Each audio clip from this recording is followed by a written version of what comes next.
When it comes to receiving our ultimate inheritance in the kingdom, no one said it was going to be easy.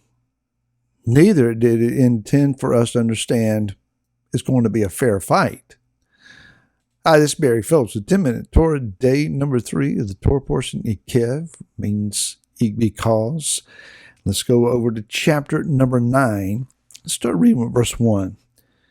Hear, O Israel, you are passing over the Jordan today to go in to dispossess nations greater and stronger than yourself, cities great and walled up to the heavens, a people great and tall, the descendants of the Anakim, whom you know, of whom you have heard it said, who does stand before the descendants of Anak?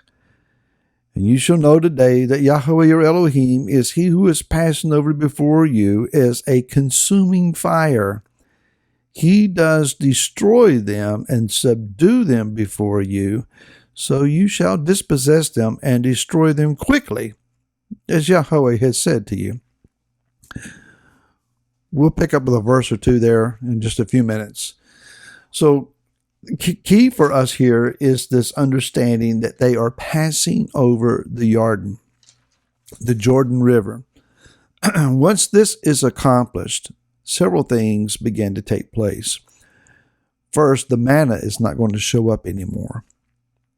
They're no longer going to drink water flowing from the rock. The pillar of fire and a cloud is going to cease.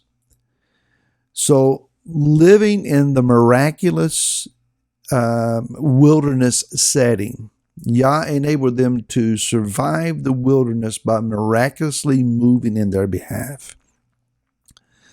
There's a little clue there. When we find ourselves in a wilderness-like situation, or season would be a good word, we should understand that Yah is not out to destroy us, but rather to reveal to us during a time of testing and proving that he is with us by supernaturally moving in our behalf, even if we don't see it, especially if we can't recognize how he's doing it, so that we come through on the other side, refined, refurbished, restored, and ultimately better than what we went in. But when we go across the Jordan, we are now among those who have, quote unquote, crossed over. That is, we have become a Hebrew.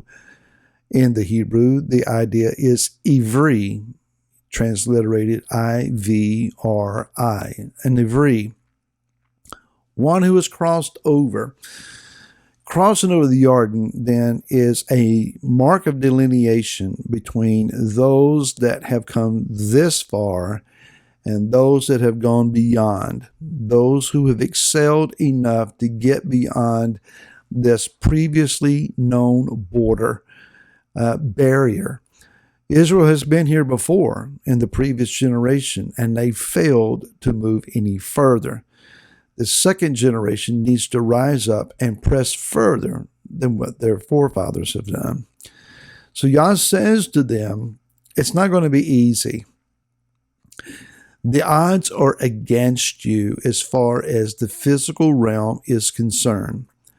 And so let's understand this. The cities are high-walled cities. So you're not going to be able just to scale the walls, or you're not going to be able to use battering rams and knock the walls down. It's not going to work that way. And these nations that you're facing, they will outnumber you. They are stronger than you. They are bigger than you. Matter of fact, they are infested with the Anakim. These are descendants perhaps of the Nephilim. They are gigantic people. They are very tall and strong in stature and strength. They are a warlike people. Beyond that, these are those who are, at least in many scholars' estimations, I agree with, they are from the seed of the serpent. They are a polluted people.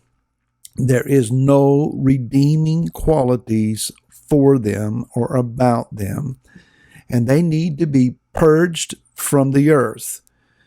And so Israel is going to cross this barrier, the Jordan River, with their, if I'm not mistaken, their bronze swords at this time, shields, spears, what light armor they might possess, having gained it from others that they may have faced, among Sihon, king of the Amorites, or Og of Bashan. So they are fairly equipped, but in a basic format. These are not highly skilled, trained men of battle and war.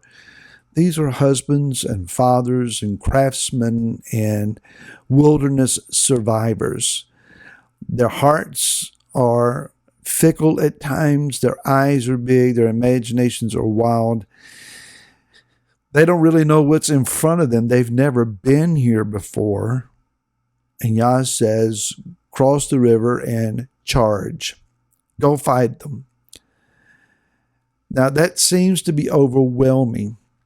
But here is the superior advantage that Israel has. Yah says, I, who am a consuming fire, I will go before you, and I will consume them before you. The fact that Yah is symbolically saying that he is fire here, fire would take the fight out of just about anybody. Nobody said anything about fire. Where did the fire come from?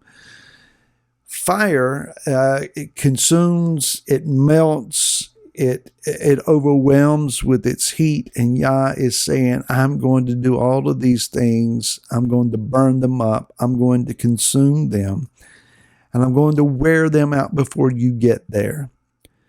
And so these walled cities, these tall giants, they are nothing before you. You will conquer them. This says to us that whatever we face that seems to be insurmountable, overwhelming, beyond any tactical capability of ourselves to overcome. We've prayed all that we know to pray. We've done all that we know to do. We've given all we can give. We have endured as far as we can go. Now what? Yah says, charge. I will go before you like a fire, and I will wear your adversary out. Never quit, never give up, never surrender, because as long as Yah is on the throne, which is eternally, the battle is not over and victory is not lost. Now he says, as we continue here, it's not because you're so righteous, it's because they're so bad. Years ago, I had a close family member who was high-ranking in the military. He told me, he said, the superiority of the American military is not due to just our technology or our superior training. It's not that we are so great. It's just that the other armies of the earth, well, they're really, really bad. By comparison, they're ill-equipped, ill-trained, lacking in motivation, lacking in discipline, and it's just inferior quality of what we face that makes us superior. Our adversaries, imagined in the spirit, seen on media, encountered in relationship issues wherever they are, even that which is physical, as far as, say, sickness or financial issues, it's that they are so bad. Yah says, I will destroy them. I will take care of them. So we never look in the mirror and say, but I deserve to win. And it's because of all the good that I've done that I'm going to get this victory. No, it's all because of what Yeshua has done for us. The idea is that Yeshua has gained our victory. Yeshua is assuring our victory in spite of us. So now it's time to measure up, to refine ourselves, to put on the armor, draw out our sword, Go fight a battle that Yah is already winning and has won. So be victorious today, and we'll see you again tomorrow. Till then, shalom.